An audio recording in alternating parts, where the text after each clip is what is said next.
Mon peuple périt par manque de connaissance. Pourquoi? Parce que ce peuple a refusé la connaissance. Ce peuple s'est écarté de la connaissance. Chers bien-aimés, lorsque la parole nous dit que le peuple périt par manque de connaissance, elle ne fait pas allusion à l'intelligence. Elle ne fait pas allusion à la connaissance de ce monde, mais elle fait allusion à la connaissance de la parole de Dieu, qui est Dieu lui-même. Vous voyez, il est écrit aussi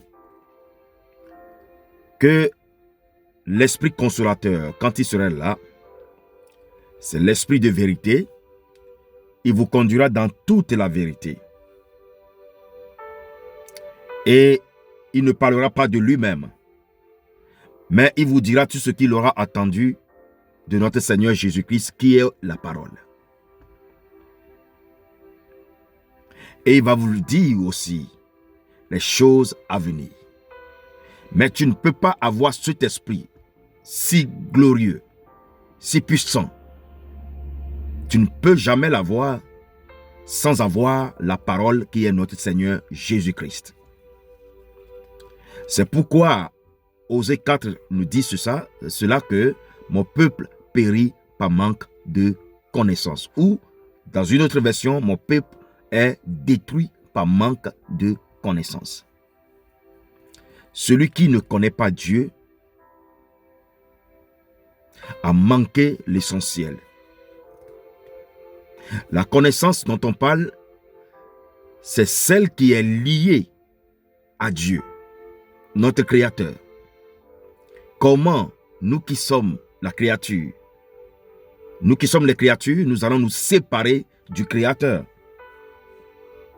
Alors ça veut dire que si nous tombons en panne, si nous sommes malades, si nous avons des difficultés, étant séparés du Créateur, les difficultés, tu ne peux pas les résoudre. Les problèmes, tu ne peux pas les résoudre. Parce que tu es séparé de ton Créateur. Chers bien-aimés, le Seigneur nous interpelle car nous sommes toujours dans les couloirs du dernier moment, de la fin des temps. Et le Seigneur nous interpelle sur l'essentiel. Oui, bien-aimé, l'essentiel. Donner sa vie à Jésus. Vivre avec la parole de Dieu. Vivre dans la parole de Dieu. Je vais vous dire une chose. Souvent, il y a certaines personnes, ils n'ont rien contre Dieu. Ce qui les fait peur, c'est que ils ont mal compris le fait qu'on dit de donner sa vie à Jésus. Pour eux, quand tu donnes ta vie à Jésus, ou bien quand tu t'approches de Dieu, ou bien quand tu te lances dans la parole de Dieu, tu serais obligé de te priver de ta vie. Les gens ont peur de ça. Oui. Quand tu leur parles de la parole de Dieu, quand tu leur parles de Dieu, mais ils acceptent, ils comprennent, mais ils ne veulent pas et geler leur vie. Pour eux, aller vers Dieu nous empêche à vivre notre vie. Non, non, pas du tout. La parole de Dieu dit, jeune homme, jeunes gens, jouis de ta jeunesse. Seulement, il faut savoir que tu auras un compte à rendre. Vous voyez cela? Donc, Dieu n'a jamais empêché l'homme à vivre sa vie. Puisque cette vie dont on parle, c'est lui qui nous l'avait donnée.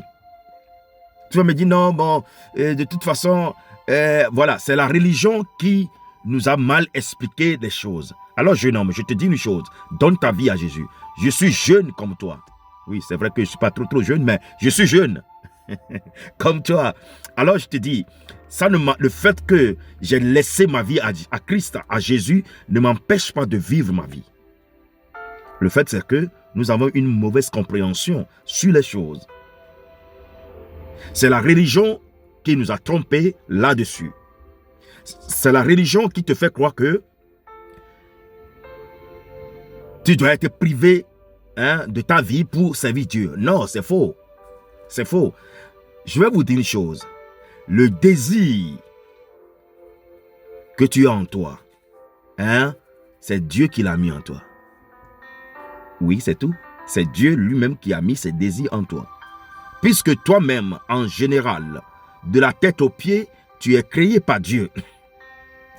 Et la Bible dit, quand Dieu a créé l'homme, il a soufflé dans l'homme. En ce moment, l'homme est devenu un être vivant. Vous voyez ça? Donc, tout ce qui est en toi est en lien avec Dieu. Seulement que, puisque nous sommes éloignés de Dieu, Satan vient planter des mauvaises herbes dans ce que Dieu a déjà planté en nous. Et c'est ça qui fait que nous croyons que oui, si je suis allé à Dieu, si je vais à Dieu, alors je ne vais pas vivre. Non, viens à Dieu, tu verras la vraie vie. Tu vas jouir de ta vie dans le bon sens. Oui, le bon sens, parce que l'esprit lui-même, l'esprit de vérité, c'est lui-même qui va te conduire dans toute la vérité. Nous avons fait l'espérance. Je ne suis pas né et comme je suis aujourd'hui. Non. J'ai été né dans la religion. Mais à un moment donné, j'ai rencontré Jésus. Et Jésus m'a montré sa vraie face. Il est amour. Il ne m'a jamais privé de ma vie. Il m'a toujours instruit de la façon dont je dois la vivre. Et c'est la même chose qui est réservée pour toi. Plus grand. Oui, plus grand. Que Dieu te bénisse. Qu'il soit avec toi. Jeune homme, viens à Jésus. Viens à Jésus. Que Dieu te bénisse. Nous sommes sur l'adresse Chemin du Trabandon, 28A 1006 Lausanne. C'est-à-dire dans l'immeuble de l'office de poursuite de Lausanne, la porte des derrière. Nous sommes là-bas tous les mercredis et tous les vendredis, autant pour moi, tous les vendredis de 19h à 20h30, les dimanches de 14h à 16h, pour célébrer la gloire de notre Seigneur Jésus-Christ. Viens, ne péris pas parce qu'il te manque de connaissance. La connaissance, elle est là. Elle est là dans la parole de Dieu. Que Dieu te bénisse. Bonne journée à toi et à toute ta famille. Shalom, shalom, shalom. Tu as écouté ton serviteur Richard Damasco dans l'émission Café Matinal, Parole de vie. Que Dieu te bénisse.